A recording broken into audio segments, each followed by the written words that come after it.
Now, traditionally, in the kind of situation that you're describing, we would have another serious centre of perhaps countervailing power, good sense, economic expertise in the Bank of England. What is your verdict on the current governor of the Bank of England?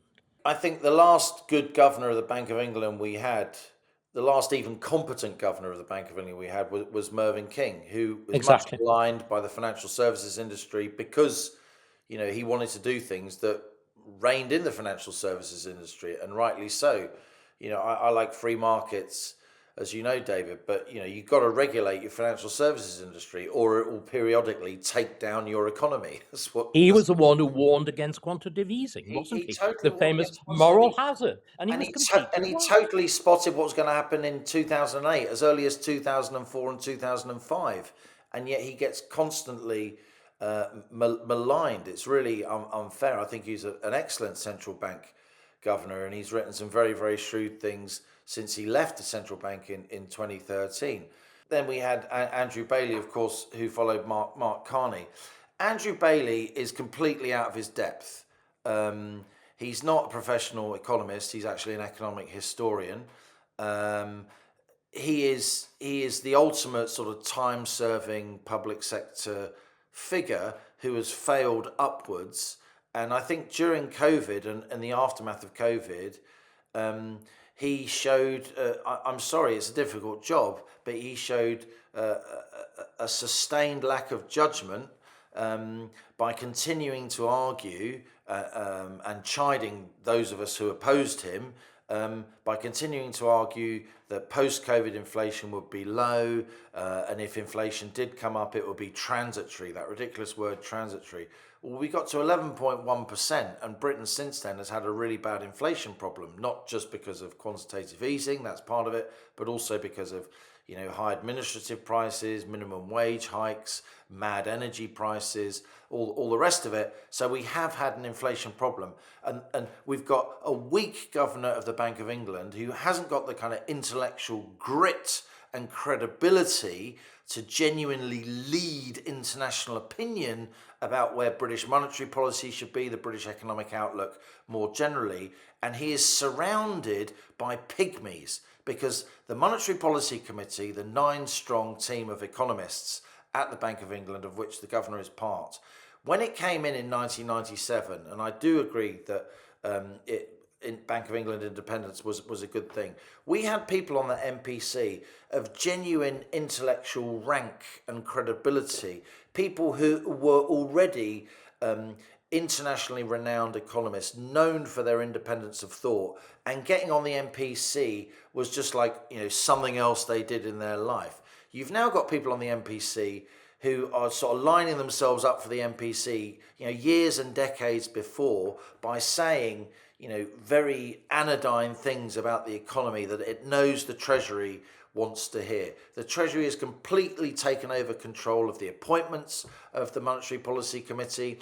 You now have far too much intellectual lack of curiosity on the Monetary Policy Committee. We've had lots and lots of diversity in terms of people of different ethnicities and different genders on the Monetary Policy Committee. That's a good thing. Why not? Of course we should have that. But that incoming that incoming diversity in terms of visual diversity has been it's been coincided with the period where the cognitive diversity of the MPC has been completely removed. It's become a kind of echo chamber. I think sometimes the votes are split, but the discussions they lack like primary colour disagreements. They lack the kind of discussions that we need to be having, and that's why you get such huge mistakes being made by the MPC, completely missing where the inflation was going to spike upwards after COVID. Many of us, some of us wrote that it would, and we were literally laughing. It was obvious, wasn't it? I mean, furlough. It was obvious in retrospect. You had to be quite a serious person to spot it coming beforehand when the whole world was saying it wouldn't come. But you need those kind of You did and I did. people You on the did and I. MPC, and they're I'm not not an there. economist. I'm not an economist, but what I understood was if you put money into people's pockets when they've got nothing to spend it on, they simply accumulate it and then they will blow it as soon as possible, which is exactly what happened. I mean, and again, I think it's important that people understand the two broad phases of quantitative easing. The first phase did not transfer money directly into ordinary people's pockets. What it did was to reinflate enormously the balance sheets of financial institutions, which led to asset price inflation, including property inflation. And then from 2020, with furlough actually putting money into people's pockets, it then enters the main economy. And you see the sudden spike. And the problem with that first stage, Liam, it seemed to me, it lulled the economic establishment into a state of self-satisfied slumber. They thought, do you remember, we could have zero interest rates, there would be no inflation. It was perfectly clear that monetary easing did not affect the overall complexity. All of those stupid arguments. And anybody who had even the faintest grasp of reality. There's that wonderful phrase, you have to be very clever to believe something as stupid as what we're talking about. And there is this over-education without any of the kind of countervailing practical experience that we saw with somebody like Keynes, which is not, of course, true in America. There you've got Scott Bessent, you've got a Secretary of the Treasury who is a brilliant poacher. I mean, he was Soros's agent in bankrupting Britain back on Black Wednesday and whatever. But a man with profound market experience, as well as clearly a fine theoretical brain. We've nobody like that here, have we? That leaves you completely at the mercy of people who are fundamentally as economically illiterate as both our Chancellor and the Governor of the Bank of England. So we are literally in a ship which is about to be wrecked with no pilot and no captain. Would not that be a fair description?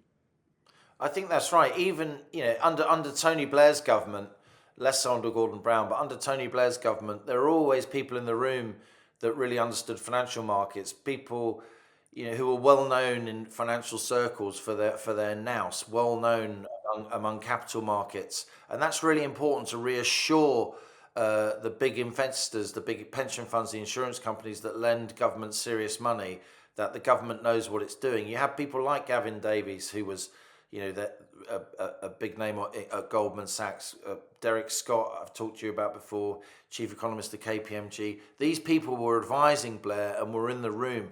There's no one like that in Downing Street anymore because they've been ideologically excluded, David, and the people there are too thick to even know that they need people like that around. It's a combination we've got at the moment of ignorance about technical financial issues and how markets work, particularly financial markets, and a kind of infused zealotry in the righteousness of one's mission. So anyone that opposes more government spending and breakfast clubs is obviously evil.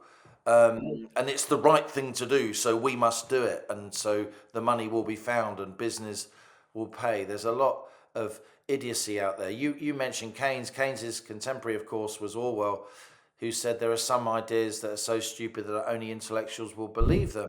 And I agree with you.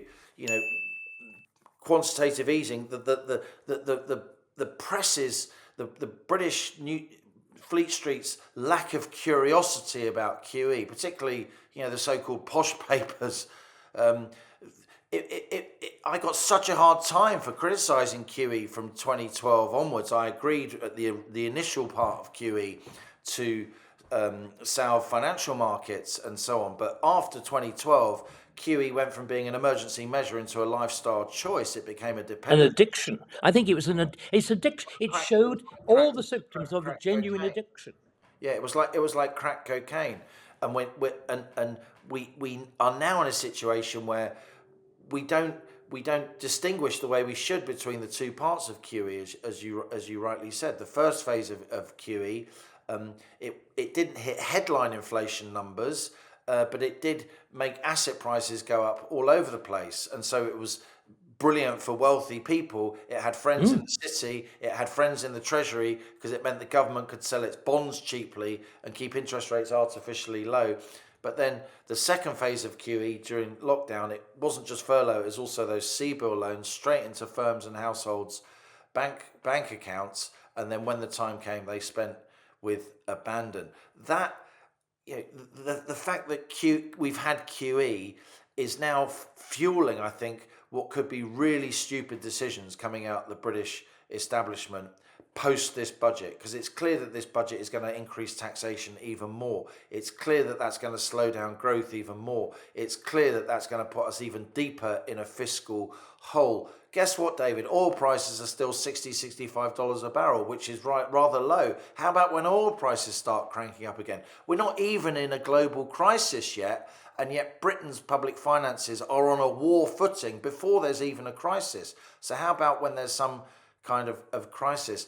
I genuinely believe we're in danger of the government of the UK coming up with complete Looney Tunes economic policy. Things like, oh, let's just do loads more quantitative easing. I hear people on the left talk about it all the time. I hear publicly funded university academics talk about it all the time. I appear on panels with them and I get booed for, opposing them.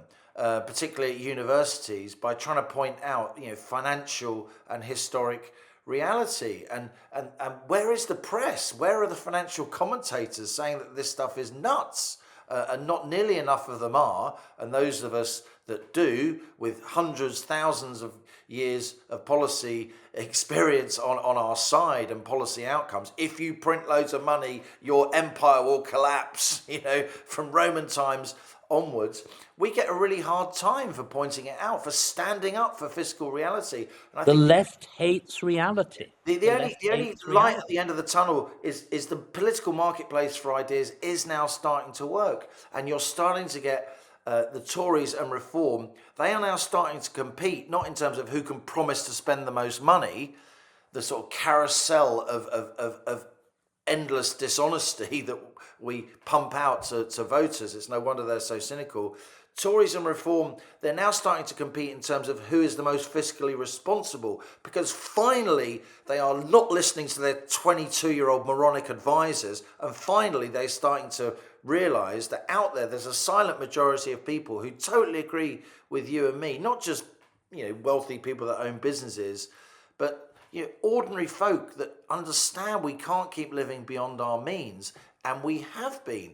And that's, even Keynes, there you go, even Keynes agreed with that. Keynes, right, was not a Keynesian, yeah?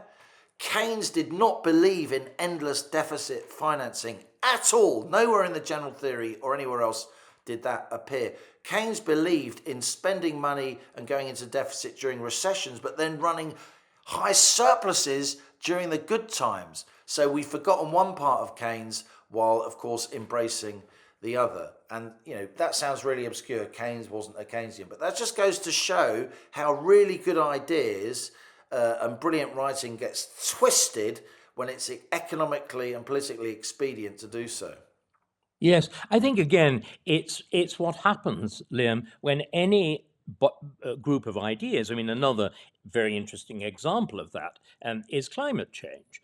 There are clearly elements of it which are humanly generated. This cannot be denied. But once you turn it into a political dogma, this is the profound danger. Keynesianism shifted from an economic theory into a political dogma.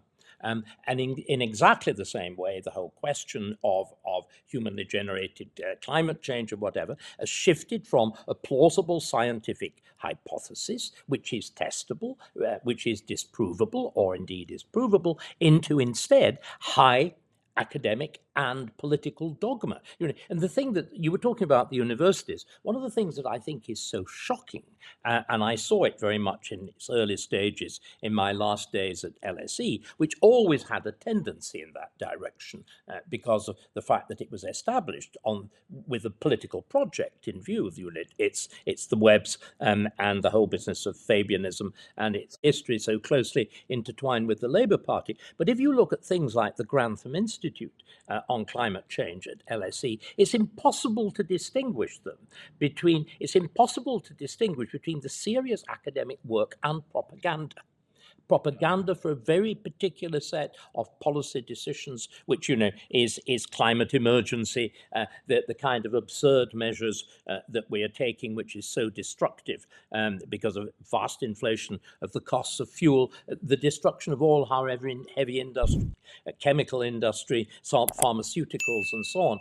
But academic life is now penetrated with this stuff. Similarly, things that sound, like the Constitution unit at UCL. I'll name a few names. I'm not naming individuals, but I'm naming units, and they sound, like some deeply respectable academic unit. They are in fact pushing the Blairite view of the Constitution. And similarly with the Bennett Institute at Cambridge. So they've shifted from academic analysis to politically loaded policy prescriptions. And this way in which so much of academic life has been sucked into this, I think, is profoundly dangerous.